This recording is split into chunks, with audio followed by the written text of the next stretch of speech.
It's beer o'clock on Real Ale Craft Beer. Today we got something I think could be quite special for the channel. It's a bottle of Evil Twin Brewing and Lervig Big Ass Money Stout 2. So they've actually, there's the bottle cap first. It's 16% ABV.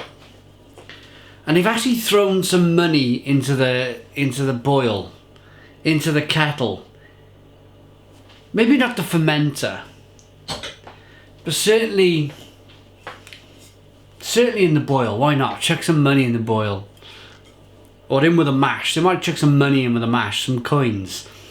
So this is the first time I've ever drunk beer with real money in. I suppose, if anything, it cleaned the money up. Let's get the beer out into a glass and see what we get. A 16% stout then. Oh my goodness me, it's pouring out like engine oil. Look at that. That looks pretty darn stunning to me. Look at that head. Oh my goodness me, look at that head. It's quite dense. It's rich and tan coloured. The beer, look at that. Look at that lacing it's creating. It's like engine oil. Oh, look. Jet black. No light getting in there whatsoever. Let's dive in. Cheers, everybody. Show me the colour of your money.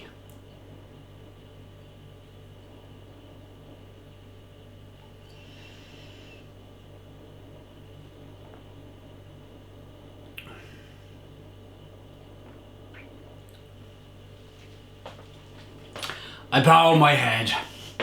I bow my head.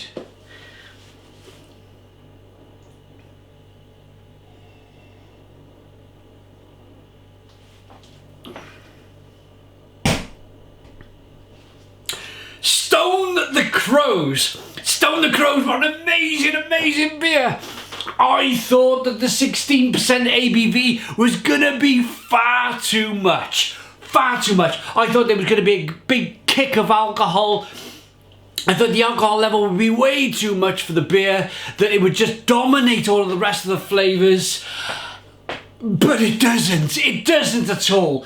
Thick, dense, creamy, mud-like, engine oil-like mouthfeel wraps around your palate. Carbonation is a little sprinkle of carbonation that just stops the beer being too heavy and too much like engine oil. It makes it a beer. Because the beer sits on the palate for a while, it's gloopy, it's thick, it kind of just like slowly moves down your neck. It's sitting on your taste buds longer, so it's releasing more flavour. And the flavours, where do I begin with the flavours? Blimey, blimey. Chocolate, bitter chocolate, espresso coffee, sweet caramel. It's vinous, there's plum, fig, prune, raisin qualities in there. I haven't even started with the vanilla, that wonderful vanilla taste. There's an almost woody, oaky taste there. Of course, I'm not getting any taste of the money. Money has no taste, apart from money is dirty. So I might be getting a little bit of dirt in my mouth, but other than that, that's what money's for, yeah? Getting a bit of dirt in your mouth.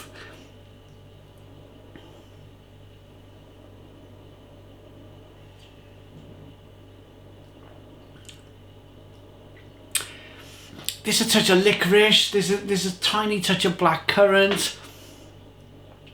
It's incredible, it's incredible. This could very well be one of the best imperial stouts that I have ever tried. Ever tried. Well done, guys. Well done, Lervig. Well done, Evil Twin. This is incredible. There's only so much I can say about this beer. it's one of these beers that you really, if you had to pick 5 beers to take to the desert island, and I hate that question. As a beer reviewer, I get it all the time, and I like to avoid it. Like the plague, what would be the beer that you would take on a desert island with you? You know, that type. You get it all the time. I understand the question because it's a very decent question to ask. But I try so many different beers that I just don't know. I could never answer that. But I could answer this. I would take this in my luggage as one of my top 5 beers ever out of 3,700 beers. I would have this in my luggage to go to that desert island with. Yeah, it's that bloody incredible. It's that incredible. Now we've drunk some of the beer, I can rock it back and forth, and you can see that carbonation chasing the beer, chasing the head of the glass. There's a nice bit of lacing. What's incredible is the fact that the alcohol by volume content at 16% is so well hidden. It's bonkers.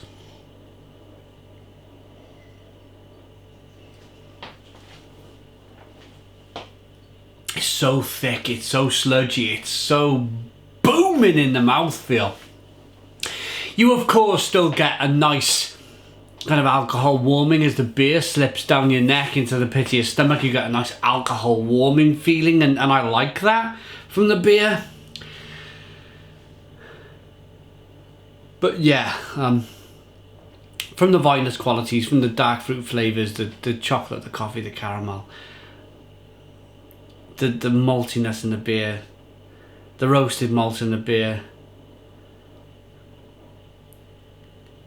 the vinous qualities, the raisin, the plum, the fig, the vanilla, the touch of black currant, the touch of licorice.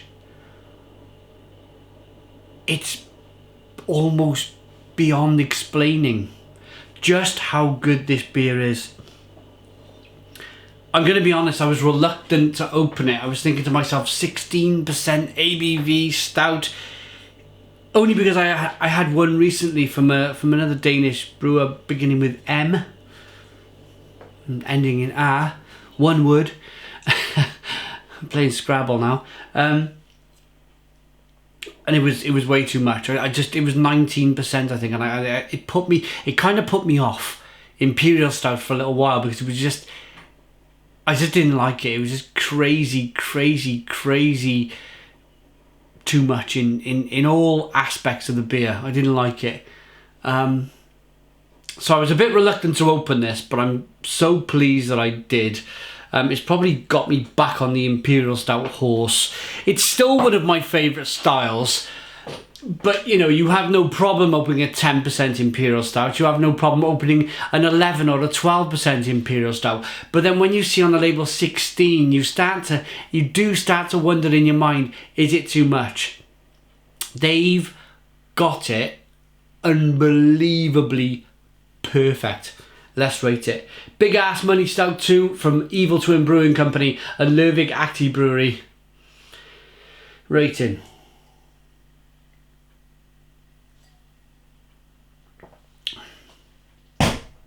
That could very well be in my top 5 beers of all time. 10 out of 10.